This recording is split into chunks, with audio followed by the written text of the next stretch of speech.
আজকাল প্রায় গোটা দেশবাসী অভ্যস্ত হয়ে পড়েছেন ডিজিটাল পেমেন্টে। সাদা কালো কুঠুরির মতো কিউআর কোড স্ক্যান করে মুহূর্তের মধ্যেই আমরা সেরে ফেলি বড় অঙ্কের লেনদেন। কিন্তু জানেন কি কিভাবে এলো এই QR code? Quick response code বা কিউআর কোডের জন্মদাতা হলেন জাপানের প্রযুক্তিবিদ মাসাহিরো হারা। জানা যায় জাপানের টয়োটা কোম্পানির একজন কর্মী ছিলেন হারা। মোটামুটি 1994 সাল নাগাদ একটি ভিডিও গেমের সাদা কালো ডট প্যাটার্ন থেকে এই কিউআর কোড বানানোর আইডিয়া প্রথম তার মাথায় আসে।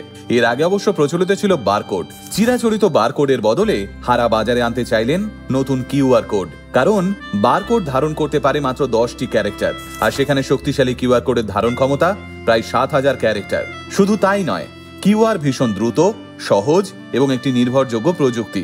প্রথম দিকে জাপানের ব্যাংকিং এর কাজে কিউআর এর ব্যবহার শুরু হলেও আজ প্রোডাক্ট ট্র্যাকিং, বিজ্ঞাপন ইত্যাদি সকল কাজে ব্যবহার হচ্ছে উন্নত প্রযুক্তির অন্যতম মাইল ফলক কিউআর।